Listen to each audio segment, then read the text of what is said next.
Hey everyone, welcome back to the Majesty of Reason. I'm Joe Schmid, and today I'm joined by Dr. Erik Wielenberg to discuss Craig's view on the moment of creation. Our discussion will be based on the paper exchange in the journal Theologica that Craig and Erik engaged in. You can check the links in the description to see both of their papers.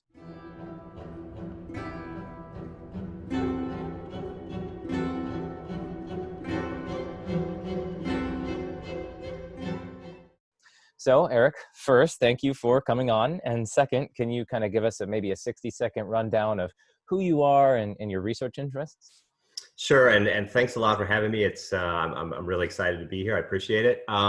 So I teach philosophy at DePauw University, which is a small liberal arts college in central Indiana.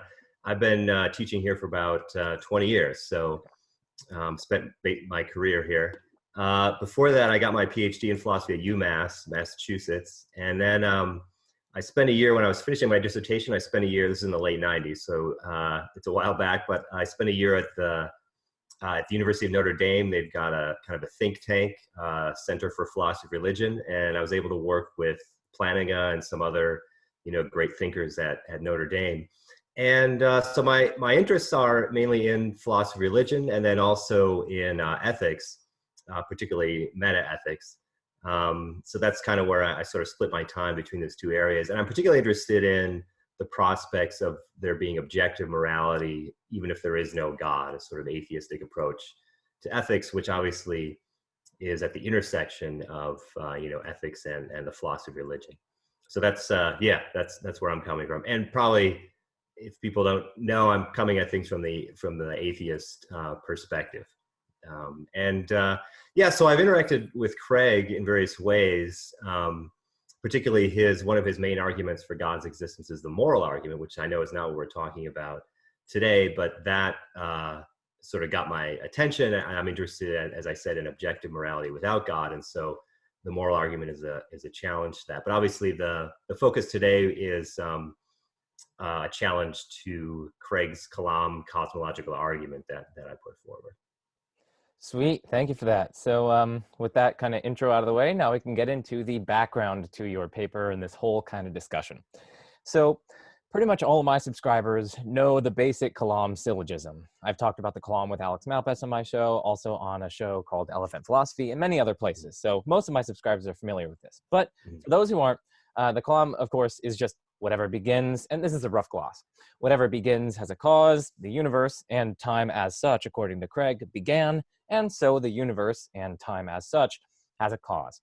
And because the entity in question is causing time as such to begin, well, it cannot be in time, so Craig argues, for then it would be part of the very thing it's bringing into being. And thus it must exist at least timelessly, sans or without the beginning of time. In short, the beginning of the universe is a temporal effect of a timeless personal cause. So that's kind of a little bit of background, but is there any other background or unpacking we need to do in order to understand the two central arguments of your paper? For example, about like Craig's view of time and things like that? Yeah, so I think that's a good summary. A couple things I would mention. One is, as you said, there's sort of the main Kalam syllogism. And a lot of I'm sure as your viewers know, the argument has gotten a lot of critical attention. A lot of the critical stuff is focused on the sort of main syllogism.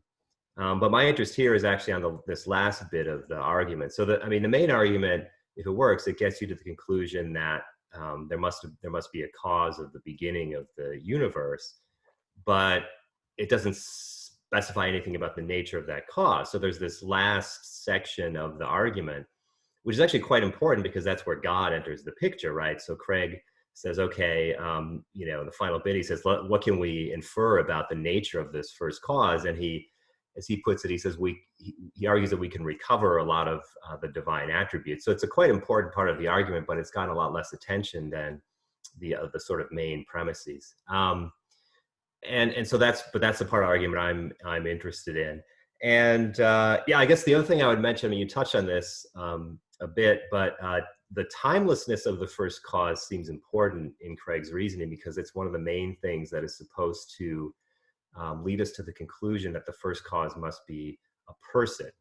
It must be a personal cause with free will.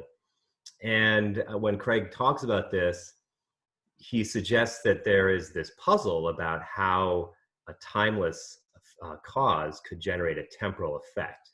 And he seems to argue that the only way this could happen is if the timeless first cause had free will. And he gives this kind of analogy when he's describing this, where he says, okay, you can imagine a guy sitting from eternity, and then he suddenly just decides to stand up. And the idea, this is supposed to be an illustration where you have a timeless cause, which presumably is the seated man, and then it's only through this act of free will that you're able to get a temporal effect, the act of standing up. So the timelessness of the first cause, it does seem to play an important role in the argument. It seems to be one of the things, at least, that's supposed to lead us to the conclusion that the first cause has to be a personal being, which of course makes it, like God. Yeah, thank you. So that's, again, for the audience, we're just kind of laying out the background for the argument. This kind of, I like to break it down into stage one of the Kalam. So that's kind of the main syllogism. And then stage two is where you're trying to unpack the various divine attributes. So you're kind of focusing on perhaps stage two, and in particular, the moment of creation. Like, is it timeless sands? Is it, that sort of thing. So that's some background for the audience. And now we can move into the next section of our conversation, which is focusing on the first contradiction that you argue, plagues kind of Craig's approach here to the Kalam. So again, for the audience, in his paper, in Erik's paper that we're talking about, which is again in the description, he identifies or argues that there are two kind of contradictions within Craig's view at the moment of creation. And so we're just going to run through both of those here, and we're going to run through Craig's response to Erik's paper in both of these regards with respect to both of the contradictions. So now we're just going to go on to the first contradiction. So can you kind of can you walk us through this first contradiction? Yeah, so as I understand it, the contradiction arises from different parts of Craig's view, and when you put it all together, there seems to be this contradiction. The contradiction has specifically to do with God's state at the first moment of time, which we in the paper and here we can just call T1. So the very first instant or moment of time we could refer to as T1. Okay, so as we were just saying, when Craig is explaining what this first cause must be like, he seems to say that because the first cause causes time itself, it has to be outside of time, has to transcend time, has to be timeless. And a lot of his descriptions suggest the existence of a causal relation that sort of connects or bridges the timeless to the temporal. I mean, his common phrase of a temporal effect from a timeless or eternal cause suggests that. Here's another quotation that very much suggests this. In one place he says, this is a quote, "Given that time had a beginning, the cause of the beginning of time must be timeless." So again, it sounds like there's this causal bridge from the timeless to the temporal, okay? So that would suggest that when God creates the universe, he's got to be timeless. He has to be in a timeless state when the act of creation occurs. The way Craig describes it, it sure sounds like timelessness is a feature that God needs in order to get time started. Okay, so that's one sort of half of the contradiction. Now the other half arises from some other things Craig says that have to do with sort of the details of God's act of creating. And also Craig has this interesting, and as he himself says, a kind of unusual view about God's relationship to time. So there are kind of two parts to this. One is Craig says that God's act of creation is simultaneous with the first moment of time. So God's act of causing the universe to begin seems to occur at T1. So this act, as Craig says, it's causally or explanatorily prior to the first moment of time, the first beginning of the beginning of the universe, but it happens at the same time that the universe begins. So my paper is focusing on this one instant, T1, the moment that God creates the universe or causes the universe to begin. And the question is, at that instant, T1, is God timeless or temporal? Okay, so on the one hand, temporal effect of a timeless cause and other things Craig says suggest God has got to be timeless at T1. And yet, Craig also says that God's act of creating universe occurs at T1. It's simultaneous with the beginning of the universe. And then here's the other piece. He says, this is his unusual view. He says that God is timeless without the universe, but is temporal or in time when the universe exists. And so he sometimes says that at the moment of creation, God enters into time. Now, if we put this all together, this leads to God being temporal at T1 because the universe exists at T1. It's the first moment of the universe's existence. And so this leads us to the contradiction. On the one hand, Craig seems to say that God has got to be timeless when he creates the universe in order to sort of stand outside of time and have the ability to make time begin, basically. But at the same time, he says that the act of creating happens at the first instant, and the universe exists at that time. And Craig says that when the universe exists, God is temporal. And so God, on Craig's view, God is also going to have to be temporal. So that's the basic puzzle. It's a sort of, in the paper, I put it forward as a contradiction, but I suppose another way of thinking of it as a dilemma where I'm basically saying to Craig, what is it? Part of your view seems to suggest that God's got to be timeless at this T1 moment. Another part of your view says he's got to be temporal, obviously can't be both. So what's going on? So that's the first big challenge of the paper. Sweet. So thanks for taking us through that. You consider an objection in the paper to your argument. And in particular, you consider whether Craig can avoid the contradiction by saying that God is not timeless when the event of God's agent causing of the effect, namely the event of the universe's beginning, occurs. So I'm just going to repeat that for the audience because that was a bit of a mouthful. So you consider an objection in your paper to the argument. And in particular, you consider whether Craig can avoid the contradiction by saying that God is not timeless when the following event occurs. So this is the entire event. God's agent causing of the effect. And the effect, of course, is the event of the universe's beginning. God, in other words, according to this kind of objection that you consider in your paper, can be timeless without this event and temporal with this event. And so how do you respond in that paper to this objection? Yeah, good. And I said before that you could think of this as a dilemma. And so in the paper, I basically, try to anticipate, okay, what are some routes out of this? So what if, basically, okay, maybe Craig will just abandon the timelessness and say that God is temporal. And spoiler alert, that is, in fact, what he seems to do in the paper, as we'll talk about in a bit here, I suspect. But one of the things I'd point out, so I think there are two main points for now to be made about this. One is it's simply that it makes Craig's talk of a temporal effect from a timeless cause pretty mysterious. Because if God is temporal when he creates the universe, then the universe, or the beginning of the universe, has a temporal cause. It's a temporal God. It's a God that exists within time. So, that I guess is just a point about perhaps Craig's descriptions then become misleading. But I think a deeper philosophical point is now on this picture, it looks like the temporal God is doing everything. All of the causal activity that brings the universe into being or causes the universe to begin occurs within time. It happens at T1. God is temporal at that time. So the agent here that's causing the universe to begin is a temporal agent. You mentioned this agent causal event, which is something I talk about quite a bit in the paper. And maybe it's worth highlighting this a bit. In agent causation, this is a type of causation where an agent causes an event to occur. So it's supposed to be different from one event causing another, like a domino falls over, hits the next one, and that causes the second domino to fall. Here, the cause is a person or an agent. And it seems that on Craig's view, there's got to be this agent causal event involving God that really gets everything going, everything being the universe.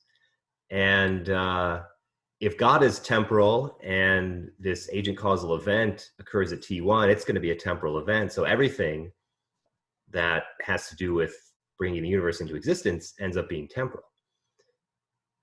The upshot is God in his timeless phase seems completely causally inert. He's not doing anything. And that then leads us to the conclusion that it's hard to see how this Kalam argument would give us any reason to believe in a timeless God at all.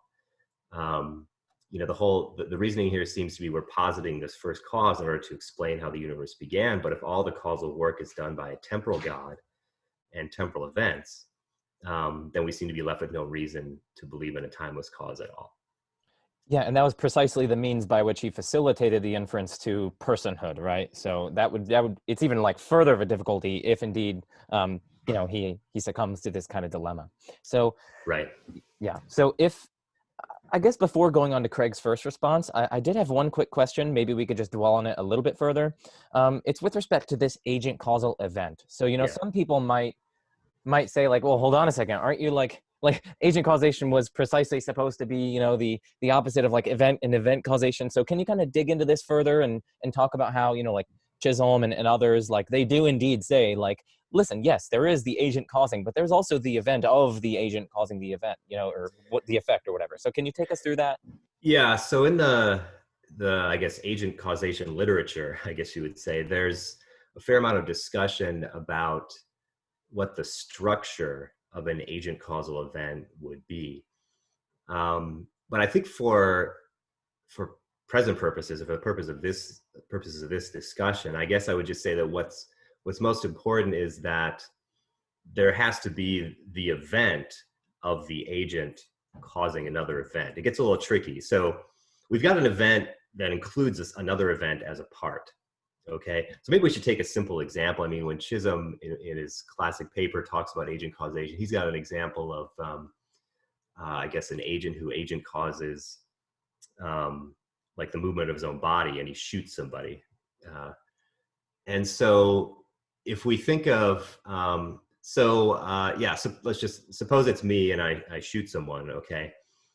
And then we have this event which has me as the agent, and then my body moving in certain ways, shooting a gun or whatever, as the effect. So we have an agent and we have an event, the effect, my body moving. But agent causation theorists emphasize that there's another event, this larger event, which is precisely the event of me agent causing the other event, my body moving in certain ways. And one of the ideas that plays an important role in my paper, not so much in the first objection that we just talked about, but in the other one that we'll talk about in a bit,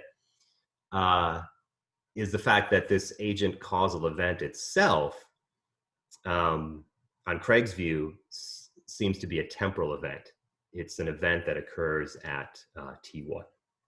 Does that help? Yeah, no, that's good. I mean, I could see some people in the audience kind of getting caught up on some of these events and agent causal things, and so that was really helpful. And so I'm glad we were able to touch on that. So now let's move on to Craig's first rejoinder. So again, we're considering the first contradiction that Erik argues afflicts Craig's view in the paper, and now we are considering Craig's paper and what Craig says in response to what Erik said with respect to the first contradiction. So Craig has written a response piece, of course, to your article, and he argues that the first contradiction is resolved by understanding God's power to create the universe as a modal property, which God may possess even if it goes unexercised. And so can you kind of unpack his rejoinder for us? Yeah. So I think the key thing to point out here is that this part of Craig's response, unfortunately, involves a misquotation of a key passage in my paper. So let me just, it's a subtle and small change, but it makes a big difference in the meaning. So the passage is this. In my original paper, there's a section where I'm basically summarizing this first contradiction that we talked about. And I said that on Craig's view, God, and this is the quotation, must be timeless at T1 in order to have at T1 the power to create the universe.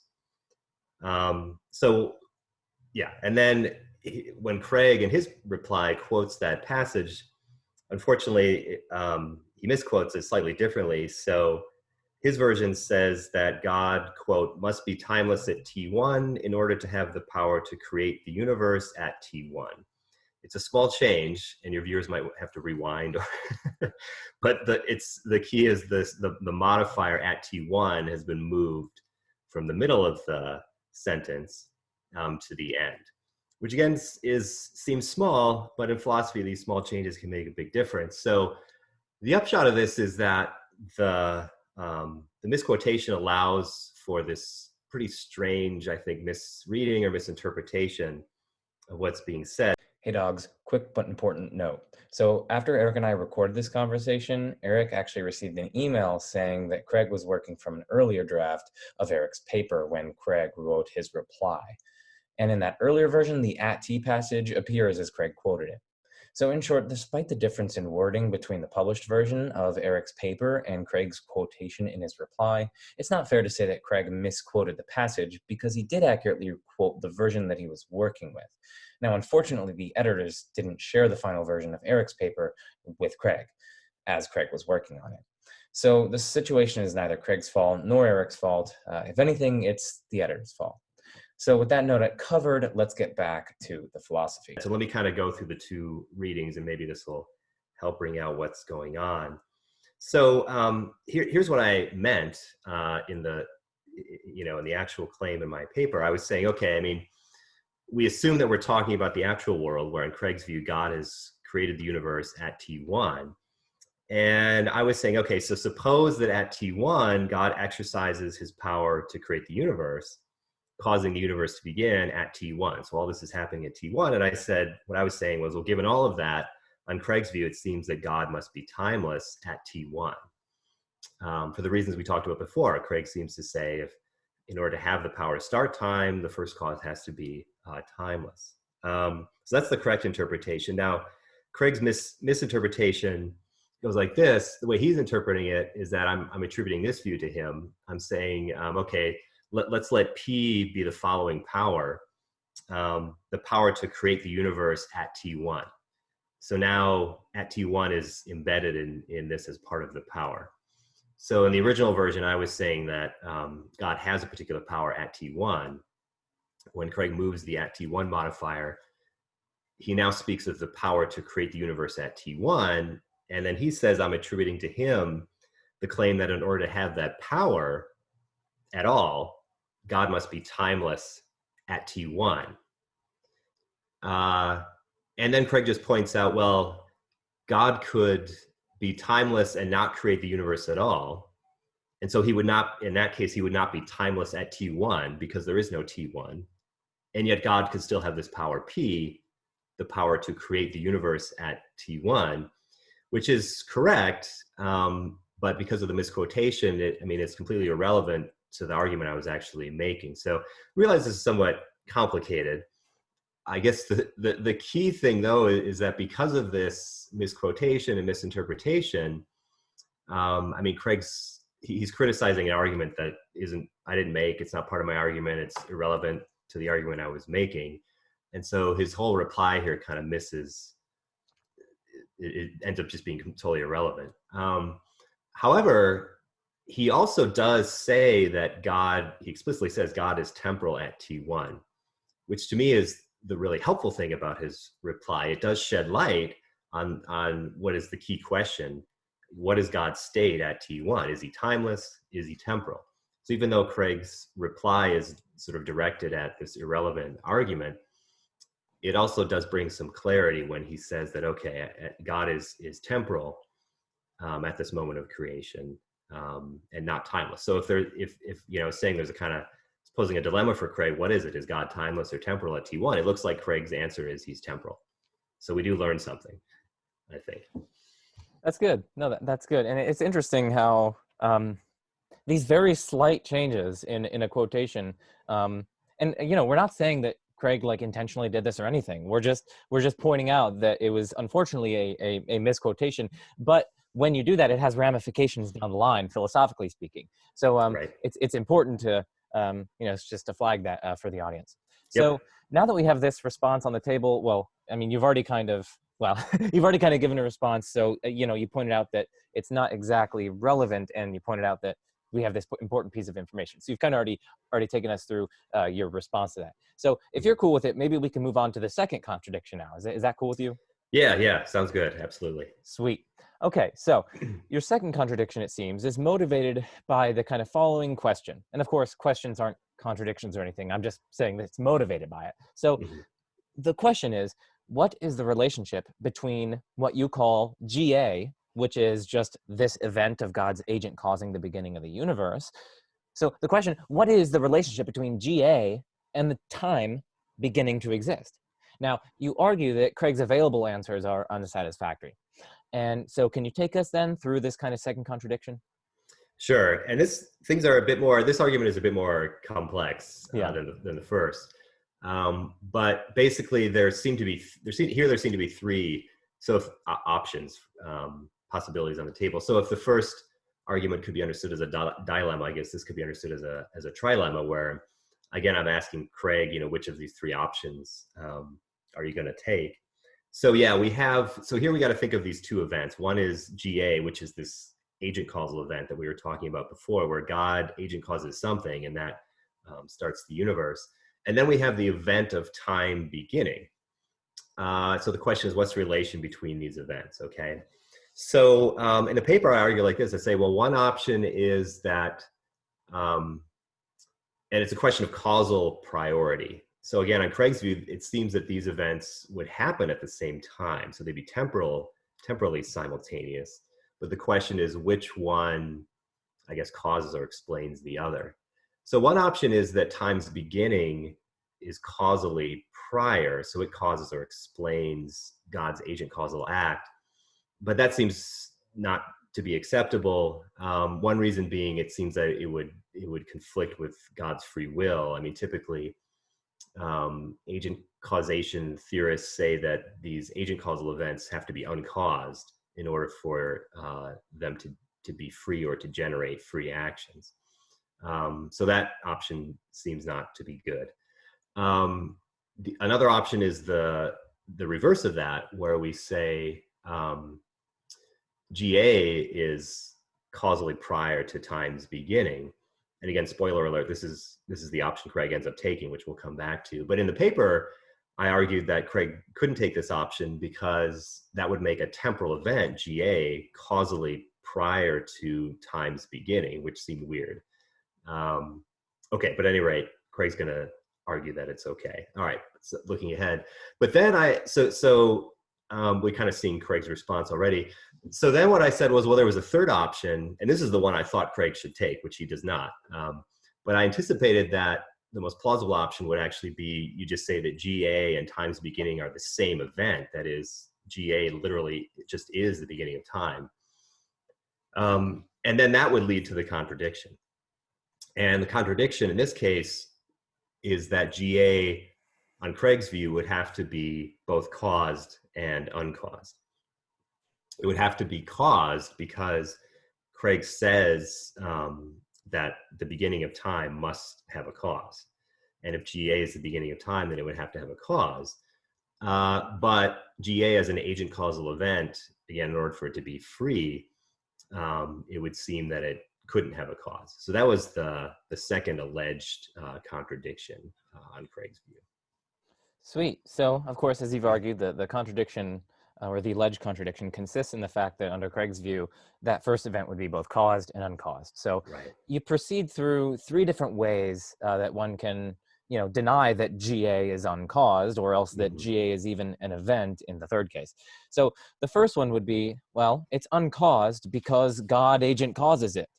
And events that report an agent causing are not themselves caused. They may be explained in terms of, say, desires and reasons, but they aren't caused. So that's a first. The second would be, well, perhaps there's some property or state of God in his timeless condition that causes GA.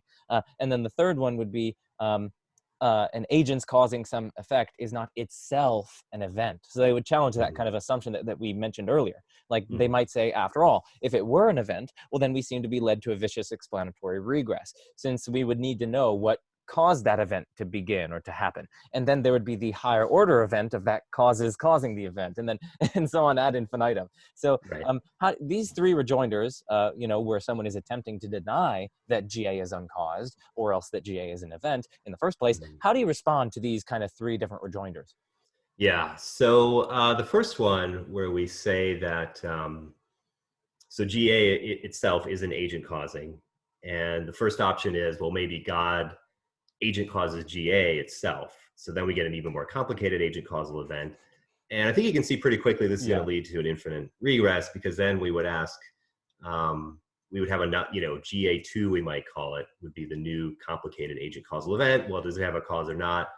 If yes, then God causes that one, and we've got an infinite regress. And I think that would make that particularly attractive for Craig, because, in other parts of the Kalam argument, he says no actual infinites. Okay, so that one seems not to be a good option. And then the second, let me keep, yeah, right. So the second thing where the possibility is it's not, that GA has a cause, but it's not God, the agent, that's the cause of GA, but maybe some state of timeless God. And this is where, again, Craig's own reasoning seems to rule this out. So when he, in some of his writings, when he's talking about the nature of the first cause, he argues, he considers the possibility that maybe there could be a timeless state that would produce a temporal effect, but Craig says that won't work, because if the state were timeless or eternal, then the effect would have to be timeless or eternal as well. So I think one of his examples involves the effect of water being frozen, and then the cause is like the temperature, being very cold. And his argument is simply, well, like if it were eternally really cold, then the water would have been eternally frozen. And that would seem to be a problem here. So like if there was some state of timeless God that caused this agent causal event, then the agent causal event, you might say, would have always been happening or something like that. It would have been eternal. Okay, so that seems to not be a possibility. Now the third one, and by the way, when I was writing the paper, I was trying to speculate what Craig might say, and this is the one I thought he might go for, because there's actually in one of his writings, there's actually a footnote where he entertains the possibility, doesn't endorse it, but he mentions it at least, that agent causings are not themselves events. Okay, which is, you can see maybe as a tempting move, because the whole argument here depends on GA being an event, and so if you can just like pull that away, the whole puzzle vanishes, right? So I thought Craig might be tempted by that, but he didn't go that route here. And in the paper, I anticipated this and tried to argue against it. And I think the biggest problem is just in the ordinary sense of event, something that happens, it just seems obvious that GA is something that happens. It's an event, right? If we're talking about God creating the universe, it seems weird for Craig to say that's not a thing that happens, right? So even though in a footnote he entertained this possibility, he didn't go for it in his response here. And I think the big problem is just it seems pretty intuitive that GA is a thing that happens, so it's an event in that sense. Sweet. So we've already kind of given a foretaste, as it were, of Craig's second rejoinder, but now let's kind of explicitly move into it. So Yeah. Craig argues that the second contradiction that you identify is resolved by adopting a relational view of time. And more precisely, according to a relational view of time, firstly, time exists if and only if change exists. And secondly, events, or like happenings or changes, things like that, those are explanatorily prior to the existence of time. Time is as it were, a concomitant of and dependent upon the occurrence of events, not the other way around, which is what the absolutist would say, that time kind of makes possible events in the first place. Mm-hmm. So he says that God's actual exercise of that power, in addition, is simultaneous with the beginning of the universe in the first moment of time. So it's kind of these two prongs of his reply, but can you kind of further unpack Craig's rejoinder for us? Yeah, I think that's basically right. So I was, earlier when I was explaining, I said there's kind of a trilemma, and one of the options is to say that GA this agent causal event, is causally prior to the event of time's beginning. And I gave some reasons against that option, but that's the option Craig takes. And, if we're grading Craig's reply, I think I would say he does better here because this response is relevant. And, it's addressing the argument. It's good. I mean, right. And it's interesting. Okay. So yeah. So what he ends up saying is that, it's God's agent causal event sort of causally comes first. And it's causally responsible for, I think he says something like God's act of creation brings about the first moment of time or time's beginning, or something like that, which does fit with this relational view of time where basically on this relational view, I mean, it's just there's time where and only where there are events, and the events sort of come first, and they are what makes time pass or exist, I guess you would say. So, I mean, I think the thing that I would highlight here as being, I think, important and interesting about what ends up happening is, now remember earlier, in his reply, Craig said that God is temporal at T1. And so now we have, I mentioned this before, but it's worth highlighting. So on Craig's picture, we now seem to have at T1, this first moment of time, we have a temporal God that is creating the universe, causing the universe to begin. There's a temporal God with a temporal agent causal event. All the causal stuff is totally temporal. And what ends up happening here then is Craig is actually arguing for the temporal nature of the first cause. If we put it all together, I mean, what his argument comes to is he's saying, no, the cause of time is not timeless. It doesn't have to be outside of time. It can actually be entirely inside time itself. And so to me, this is a particularly striking result. I mean, again, partly because Craig routinely says, there's a passage where he explicitly says the cause, given that time has a beginning, the cause of time must be timeless. He says the universe is a temporal effect of a timeless cause. But now if we put together everything he says in the reply to my paper, we end up with a picture where the cause of the universe is entirely temporal. It's a temporal God doing temporal things all within time. And the cause of time is within time itself. It's within that first moment of time, T1.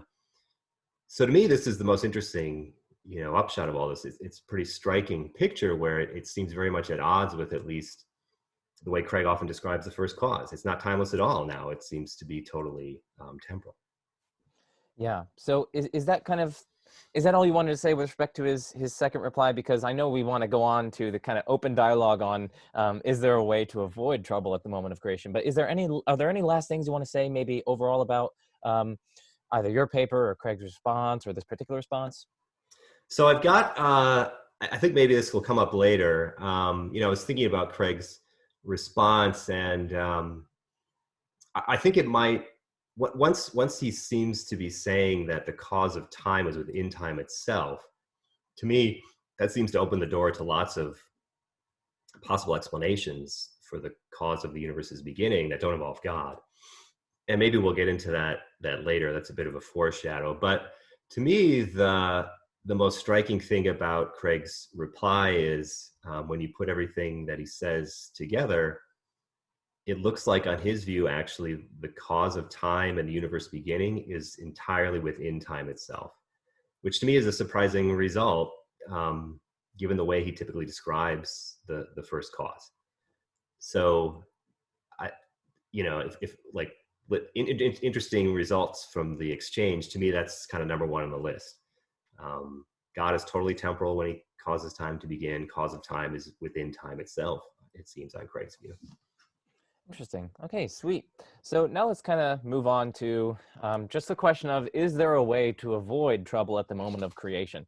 And by creation, I mean, I kind of just mean the event of, if it is indeed an event, the event of time's beginning to exist or the universe is coming into being. I don't particularly mean a creator, like a god or something like that, but even for naturalists, non-theists, and theists alike, is there a way for any of us to avoid trouble, or are we all kind of caught in a pickle or something like that? So that's the question we're going to try to tackle now for the audience. So we're just going to try to explore options for both theists and non-theists alike in explaining the beginning of time, assuming, of course, that time did indeed begin. We're not really, or at least I'm not going to take a stance on that right now and here. We're just going to assume that time did indeed begin, had an absolute beginning. It's finite in the earlier than direction. So I guess the first thing that we can consider is full-blown timelessness. So a view on which the cause of the beginning of time is something that is, say, essentially timeless, or at least, quote unquote, always timeless. It never enters into time, something like that. Yeah. So I guess I'll just turn it over to you. Where do you want to take us with this, this full-blown timelessness view? Yeah. So to me, this seems like, I guess, on the theist view, if you think of, if you want to say there's a timeless God that's the cause of of everything, creates the universe. To me, this seems like the more plausible way to go. And if we think back to the earlier discussion, when I was making a case that there's this contradiction in Craig's view, I think one of the main things that leads to the contradiction is Craig's idea that God is temporal when the universe exists. Right now, he's got, I think I think he thinks it has to be that way for various reasons. He gives arguments for that. But if you could have a view where God is timeless, creates the universe in a timeless state, and then somehow remains outside of time, that at least would avoid that particular problem. And so there's, in the philosophy of religion, there's this classic paper, goes back to like I think 1980 or the early 80s at least, and it's just called Eternity. It's by Kretzmann and Stump, Eleanor Stump. Maybe you know this paper is kind of a classic, and it has to do with really what they're trying to do is just analyze eternity. But after giving a kind of definition of eternity, they consider and try to address various puzzles. And one of them has to do with how could a timeless God causally affect a temporal world or universe. And they put forward a quite simple proposal, which is they say, well, God's willing could be timeless, but the effects could be temporal. So God might will, from eternity or timelessly, that such and such event happened at, a particular time. And the willing never changes. It's timeless. It's eternal. It's just that the effect, happens at that particular time. So that seems like a model at least worth considering. I mean, one possible catch in all this, and I haven't thought this through too carefully, I'm not quite sure how to put it exactly, but if we think of the effect of time beginning, it's a bit trickier as to how to formulate that. You might, do we say, okay, God timelessly wills that time begin at T1? Which sounds okay, but then it's like, well, what makes the case that T1 was like 15 billion years ago or something? If you see what I mean, it kind of seems to assume there's an independently existing timeline and God wills that things happen at those times. So if we're talking about causing time itself to come into existence, is a little trickier as to how that could work. And maybe that's what, for all I know, Craig thought of this and realized it's kind of weird, and it led him to the view that he holds. That's speculating, of course. But at least if you could get a view where God is, and as I think many theists who believe in a timeless God hold this view. I mean, God is just always timeless, or he's never temporal, would be a better way of putting it. And he somehow creates in a timeless state and then remains in that timeless state. So those are some of my thoughts. Yeah, well, see, with that worry, wasn't that worry something? So I recently read a paper by Ryan Mullins, and it's in the Journal Philosophia, and it's called something like the Divine Time Maker or the Divine Watchmaker. I forget which one it's called, but he does consider this question of well, wait, why did God create at T1 rather than some other time? And Okay. I think this even goes back to what Leibniz and Samuel Clarke and their dialogues with one another, and couldn't they kind of adopt a relational account of time, and that would sort of just solve that immediately, because I mean, maybe God just like wills time to begin, and the T1 is just posterior to whatever the first change is, right? Because if we have a relational view of time, time is kind of parasitic on change, or at least dependent on or constituted by somehow change. And so in that way, we don't really have this question of, well, wait, why did the universe begin 13.8 billion years ago? It's almost like an unanswerable question. It's just like, no, just this relational view of time makes that question unintelligible. I'm wondering what you think about that.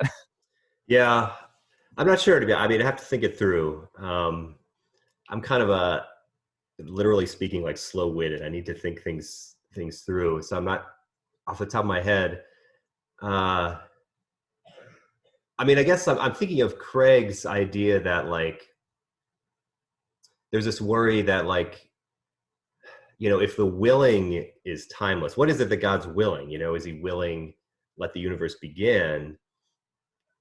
Well, the problem is if he's eternally willing that, then why isn't the universe eternal? This is one of Craig's, sort of arguments that he puts forward. And so, I mean, there is this, I think Craig's right. There's this puzzle about getting a temporal effect from a timeless cause. I mean, again, I just want to flag this. It's a bit weird in the end that he makes a big deal of this puzzle, but it seems like his own answer is, well, the cause is temporal. That's how you do it, which is you're not solving the puzzle at all. But put that aside. So if God is, if the willing is eternal, why is the effect not eternal? Is kind of the catch there. But I do agree this puzzle of like, why is it a genuine puzzle as to why it happened like 13.8 billion years ago? And I'm remembering now, even I once saw a talk by a physicist, and they were kind of talking about, outside of a theistic context, but they were posing this question as to like, yeah, they were saying, why are we only this far along in time? Yeah. And there is a real question as to like, is it a real puzzle or is it just kind of a pseudo question? It's like, why has it been an hour since noon or whatever? It's like, well, that's just how much time has passed. Is there really a deeper answer? Yeah. To the question. It's mind-boggling. I mean, it's like, it just seems, I mean, 13.8, it sounds so specific. Like when we hear kind of these specified degree to properties, there is something intuitive. It's just like, well, why is it at that degree? Like, why is it 72.5 degrees Celsius or like Fahrenheit rather than something else? And it makes us wonder, like, is it really a malformed question that why is it 13.8 instead of 13.7 or 13.9? So I don't know. We're really in really deep waters. I guess one thing that another thing with respect to this full-blown timelessness view that we're considering here is that if we assume a kind of dynamic or a theory of time on which there's, objective temporal becoming, things genuinely come into be, property or reality acquisition, it would seem that anything which knows or causes temporal reality must gain certain relational properties at the very least. God would go from knowing that humans don't exist to knowing that humans exist, precisely because humans genuinely went from not existing to existing. And so because knowledge is truth tracking, and because the truths themselves are changing in this case, it seems as though the knowledge is going to have to change in this case. But it's difficult to see how any timeless being could genuinely go from not having a property to having it, even if it's a relational property, as that would seem to create succession in its life. And Craig himself kind of runs this argument. That's why he thinks God would have to be temporal since creation. Or that's one of the reasons, I should say. Right. And so, I don't know, that's kind of something that bothers me. Now, of course, we could just jettison the A theory or dynamic theory of time. Craig doesn't want to do that. But I just do have this worry that if that account of time is indeed true, then it seems as though we get this difficulty. So I'm wondering what you think about that. Yeah, that makes sense. And as you say, this is one of Craig's arguments. It's almost like, the way Craig thinks of it, God just gets caught in time. As soon as there's time happening or events happening and there's time, God can't not sort of get swept up into that, you might say. And so I'm thinking back to this Eternity article, and of course and it's possible that they're just working with, not the A theory of time, a different conception of time. But, they say when it comes to God's knowledge, well, God doesn't know, God's knowledge would include things like such and such is happening now. it would just include things like such and such happens at, T8, and such this other thing happens at T12, and so on. But it might be that is working with a different conception of time. So yeah, it might be that, this is why Craig has led to this view. If you've got that conception of time, then it's hard to avoid God being kind of sucked into time once time is on the scene. Yeah. I mean, it's definitely an option, and I do know like a lot of people who accept divine timelessness, like the full-blown timeless view. They do indeed go for an eternalist ontology of time precisely because of this problem. Like Kate Rogers, I believe, for instance, takes that route, along with many others. So I mean, there are some other interesting points and reservations, and for the audience, if you guys want to think about this further, Brian Mullins and Kate Rogers actually just did have a discussion on my channel on divine timelessness, and they touched on issues relating to eternalism there for my audience, if you guys want to check that out. So do you have anything more on the full-blown timelessness view before we go on to consider the next view? No, I think my brain has been picked on that that topic. Okay, so the next view that we're going to consider is the kind of non-metric amorphous time view prior to creation, or prior to the beginning of time. So, it's kind of like the Oxford school, what some people call it. It's what Richard Swinburne, Lucas, Paget, Ryan Mullins, and others, it's the view that they kind of adopt. And they say that there's this kind of, so there's a distinction between metric time, which is like you have this kind of constant changes or repetitive occurrences, perhaps grounded in the laws of nature or something like that, by which you can create a metric, so like 5 seconds as opposed to 10 seconds. But there's also non-metric time, which is just this kind of amorphous or undifferentiated moment of time that's temporally prior to the universe. And you can't ask how long it is, because how long, that presupposes a metric along which you can measure things. And so their view is of course this non-metric time prior to creation. And so they're going to say, well, hey, we don't have all these problems that afflicted Craig's view because, we don't have this weird timeless phase of God's life. Instead, God is everywhere and all times timeless, or he's temporal because he exists literally before creation. Okay. And moreover, they're going to have to accept an absolute theory of time, of course, because in this initial moment, in that kind of pre-creation moment, there aren't these changes that are occurring that can ground time.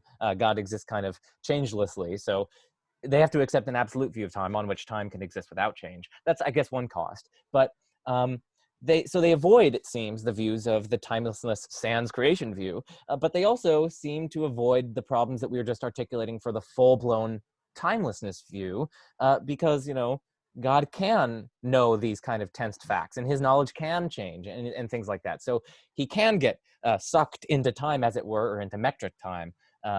So what do you think about this proposal? Do you think that might be an option for not only for theists, but also maybe non-theists? Yeah, so I've got to say, this is kind of this is somewhat new to me. Oh, interesting. So, but I mean, it's very interesting. So so I haven't thought about this particular option very much. So maybe I might just have questions. So is there, on this view, is there kind of one? So we have what you're calling metric time, or we might call it, I mean, Craig sometimes speaks of like physical time, right? Which would be, I guess, the kind of time we're familiar with, the kind that physicists might study. Yeah. And so then, but before that, there's, what's the term? Non-metric or amorphous? Yeah, there's a single undifferentiated one moment. Yeah. Okay. And I think you said maybe not to do this, but it has no duration, or how this one moment. What can we say? Tell me as much as you can about this moment of time? So I wish I had Ryan Mullins here, because he could explain. Yeah. He's actually writing an entire book on this very topic, like as we speak. Like he's writing. Yeah. Okay. So he's developing this view in a lot of detail with citing people and so on. It's super interesting. But so it kind of rests on this absolute view of time. And what is a moment? We have to ask that. Well, he says that a moment is, it's like a proposition-like entity, and it's like the way things are but could be subsequently otherwise.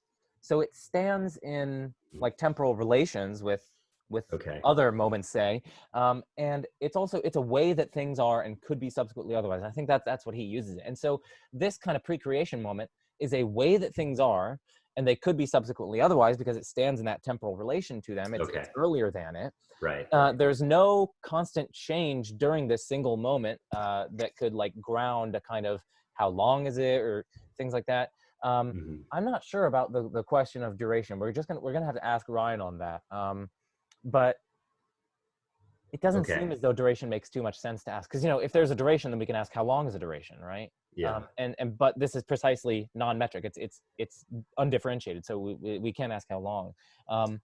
And so for that reason, it didn't begin to exist, because it's just a single way that things are and could be otherwise. It's not as though it came into being from some kind of prior dynamism or something like that. So Okay. yeah, it is a bit mysterious. I mean, as I told Elephant Philosophy when I was on his channel discussing this, like, we're at the very limits of our human thinking. But Yeah. so maybe hopefully that gives you a little bit more of a Yeah, sense. no, that's helpful. I mean, look, I think, time is very difficult to think about, and especially when you bring in timelessness, that's hard to think about. And so I think the fact that it's sort of hard to understand isn't like a fatal objection or anything. Yeah. Just trying to get my head around it as much as I can.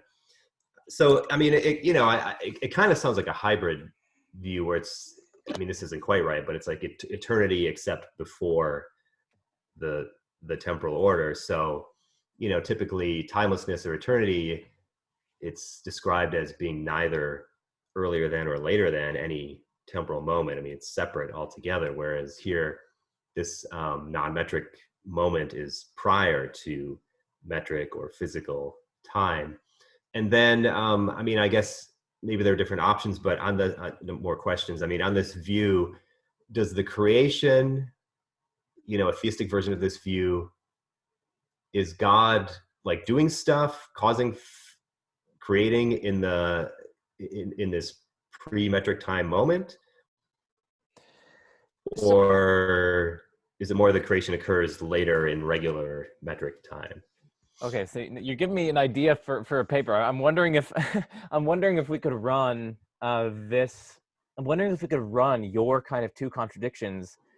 I'm wondering if we could run those for this view of time and the beginning of the universe. Mm. So like we can ask, when does this GA occur? Because this thing is going to have GA as well.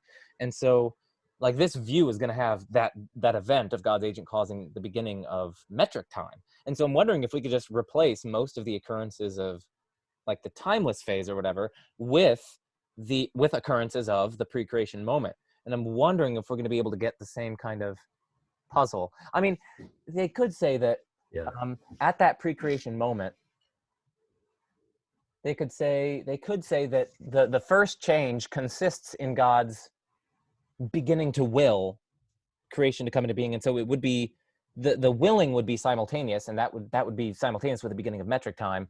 And before that, there was a state of, I guess, non-willing, where God's not willing anything, and there's no change. And so the change, I don't know. I'm thinking out loud here. It's interesting. We're kind of at the edge. Yeah.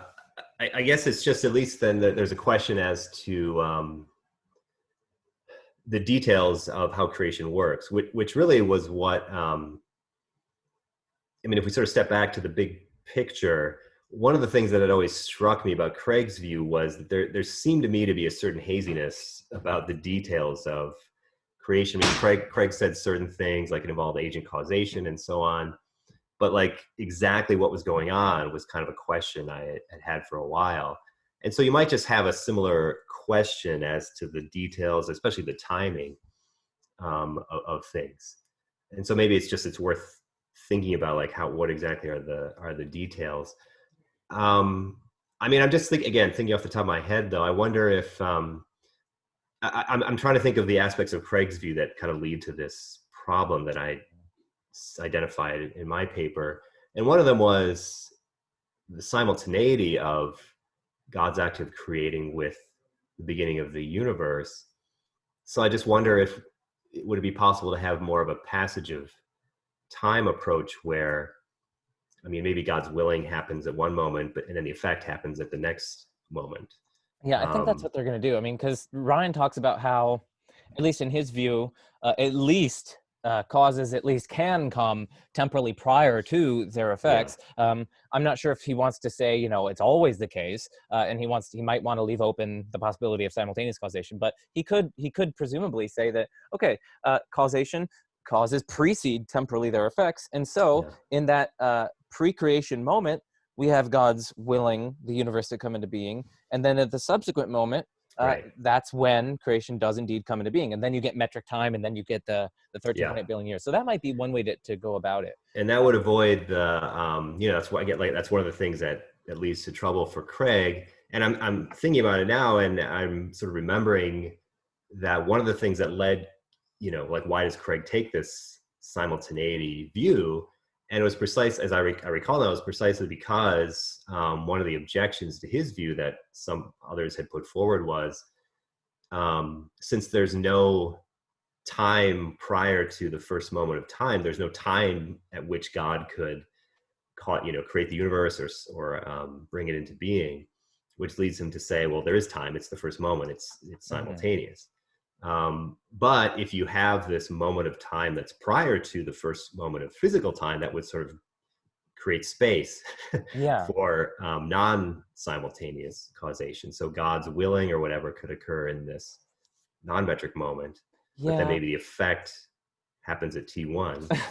It's interesting. I mean, I do wonder. I mean, listen, if it's temporally prior and is there some kind of passage that goes on between then and there? Like, if so, how long? Like, why? And it wouldn't even make sense to ask how long, right? Because under this view in question, the metrication comes posterior to the effect, right? The Mm, metrication comes after creation and physical time and so on. And so mhm. you can't ask about that link between the cause and the effect, how Yeah. long that was. So is there a passage there? If so, if there's no passage, then how is it temporally prior? But if there is passage, like, how long is it? Like, I don't know. This is really weird. Yeah. I mean, those are good questions. I'm not, it's a questions for Ryan, it Yeah, I'll sounds send like. this to Ryan. But I mean, at least though, if you had another moment of time prior to the first moment of physical time, that would give you something. I mean, it would give you room, as it were, for the cause to precede the effect. I It think might it raise helps. other questions. Yeah. It probably helps. And I mean, you might Yeah. be able to bring in views of like discrete time here. So maybe there wouldn't have to be like moments of time in between. But then again, it's still not metricated. Okay. Anyway, we're getting into the weeds. Let's just move on to the final part of our discussion. The final part of our discussion, which is naturalistic or at least perhaps non-theistic Mm, explanations of the universe's and time's origin or purported origin. Again, we're just going to assume that time did indeed begin to exist here. mhm. So I guess to start, like, what's your favored view with respect to, I guess, the non-theistic explanation of the origin of the universe? Yeah. So my view is, I don't know what happened. I think the beginning of the universe is deeply mysterious. I should mention one of the things that when I was working on my paper, there was this passage I found in Craig that I really appreciated and enjoyed, where he said something like, he was describing his own work on the Kalam and thinking about the origin of the universe. And he said something like, when I first, this is Craig, he said, when I first started thinking about it, the most reasonable possibility seemed to be that the universe did not exist, because all of the options seemed so bizarre. And that seems right. I mean, it does seem that something and again, it seems plausible that there is this, that physical time began.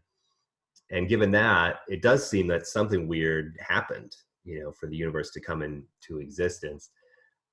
But I mean, I guess my basic view is just, we're speculating pretty wildly, at least as far as I can tell. There seem to be a lot of possibilities, hard to know which is what really happened. So to me, it just seems like a deep mystery. The one, connecting back to something I was saying before, I did want to mention one other thing, an idea that comes out of Craig's reply to my paper, where, again, as I was saying earlier, the picture that seems to emerge now is all this stuff about the first cause being timeless really seems to have gone out the window. I mean, everything is temporal. God's in time. His agent causing is temporal. The cause of time is within time itself. Now, if that can happen, it seems like lots of stuff is on the table.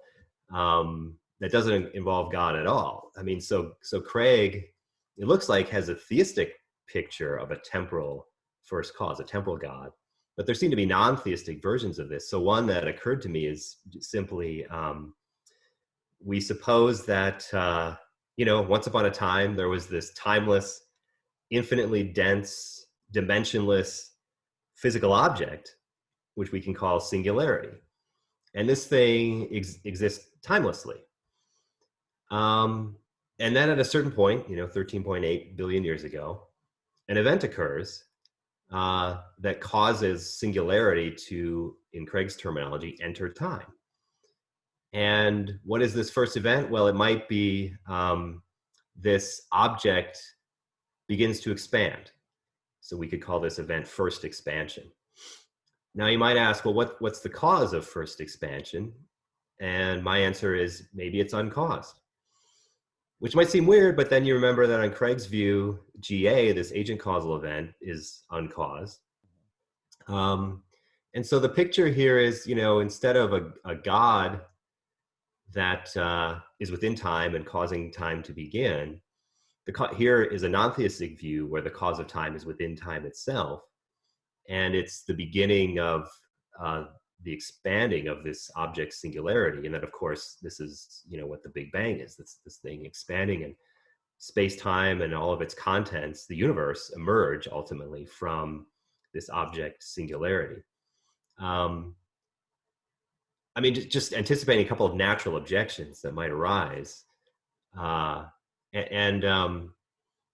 I guess but it seems to me that these are objections that from Craig's writings you might think he would make, but I'm not sure he's in a position to make. I mean, the biggest one is, from some of the stuff Craig says, you would expect him to say, well, this doesn't make sense because on this view, the cause of time is within time itself. And he does explicitly say, given that time has a beginning, the cause of time must be timeless.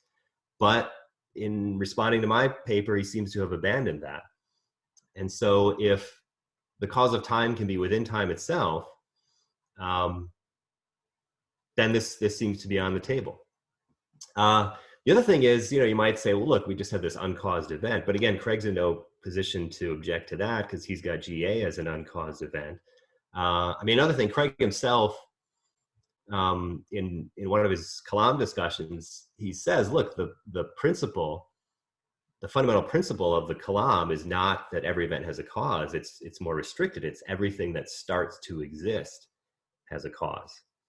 But on this view I'm describing, this singularity, it wouldn't begin to exist. It would be timeless, and then it would enter time. Time would begin, but it would begin with an event. And so on this view, you don't have a thing coming into existence with no cause. So it seems that this picture, now it looks like it meets the requirements of the Kalam reasoning, I guess you would say. So if this is correct, then it shows that when Craig abandons the idea of a timeless cause, it actually seems to lead to deeper problems for the Kalam itself, where it's unclear why the first cause would need to be God. It's unclear why it would need to be an agent, a personal being at all. It could just be you have singularity, it was just there, and then it starts expanding, and that's where everything, the universe comes from. That's it. Yeah. And see, that's interesting, because like one valuable approach in philosophy is to try to, I don't know, construct a kind of symmetry between views such that it would be, I guess, arbitrary or maybe ad hoc or unprincipled to reject one of them but accept the other one, or something along those lines. And so I think that what you're describing in that case, and what I like to take with respect to the moment of creation, or the first moment of time, if indeed there is one, is this kind of symmetry approach for the non-theistic proposals. So, you can ask for the theist their proposal. Okay, are you going to say it's a full-blown timelessness view? Well, there are models on which there are non-theistic full-blown timeless things.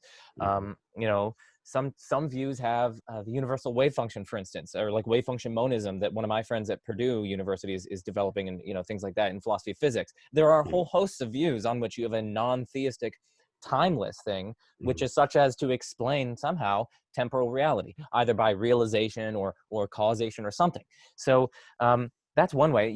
If they're going to take the full-blown timeless view, then we can take non-theists can take the full-blown timeless view. If Mhm. they're going to say that there's a timelessness sans the beginning of time and then temporal with beginning of time, well, you just sketched a view on which there is a singularity or some kind of initial physical state or physical thing, item, that is timeless sans the beginning of time and temporal since the beginning of time, say. Or you could, again, you could take this Oxford School approach, and you could say this initial singularity is actually temporally prior to the beginning of time and exists in a kind of non-metric or amorphous time. Mhm. And we can avoid the kind of state causation by also invoking perhaps some kind of spontaneity or some kind of indeterministic causation. So I don't know. It seems to me that there are these symmetry problems that debar the inference to whatever this thing is that's explaining the origin of time, that debar the inference to, or at least the swift inference to its being God. So is that kind of an approach that you like to take, maybe the symmetry approach? I mean, it sounds like you were kind of sketching that, but. Yep. Yeah, that's exactly right. That's a nice way of putting it. And I mean, I guess I would just add I think it shows the importance of this last little bit of the Kalam cosmological argument, which, often in Craig's presentations, it's kind of tucked away at the end is almost an afterthought, but it's super important. Because I think, yeah, that your way of putting it is I think right on the money. The main Kalam just gets to some cause or other for the beginning of the universe. And then there seem to be certain formal requirements, perhaps, for the nature of this first cause. But making the case that those requirements lead to God is a huge and important part of the argument. And so that's why it's worth thinking about what are the requirements. And again, I mean, I guess I'm beating a dead horse now, but again, I think one of the big results from this exchange between Craig and I is it seems clear that on his view, timelessness is actually not a requirement of this first cause, and that seems to have big implications for the part of the Kalam that's supposed to bring God into the picture. So I think I agree with what you're saying, and that's a good way of thinking of what I was just offering here. And again, for the audience, we're solely focused on stage 2. I mean, it's a whole other Yeah, can of worms than stage 1, right? We're right. kind of assuming that, okay, fine, we'll take stage 1 on board, but assuming for the sake of discussion in this particular discussion. Now, there are indeed so many open questions about stage 1 that you can ask and run. There's a huge philosophical literature and debate to be had there. But Mhm. I just wanted to flag that for the audience. I didn't want them to get the impression that, like both of us agree that stage 1 is like irrefutable or anything like that. So Mhm. again, it's not to say that we also think it is refutable. We're just not taking a stance on that for this discussion. So Right. I guess just to close this out, do you have any maybe final comments on our discussion overall, or maybe your exchange with Craig, or something like that before we say goodbye? I don't think so. Again, for me, the big kind of surprising thing is Craig thinks the cause of time is within time itself, a fully temporal God. That to me, that's kind of an amazing outcome, given the way he describes the relationship between God and the universe, and all this stuff about the first cause being timeless. So, if there's something I wanted to bring to the attention of the philosophical community from this exchange, it would be that I think this is a sort of important um, discovery, I guess you want to say, in understanding Craig's basic view on the nature of God and creation. Yeah. Well, thank you for coming on. That was super fun. Yeah, I really appreciate it. Thanks so much for having me. Yeah, this is great. I really appreciate it. What better way to end than I usually do with I'm Joe Schmidt, and this is The Majesty of Reason, and peace out.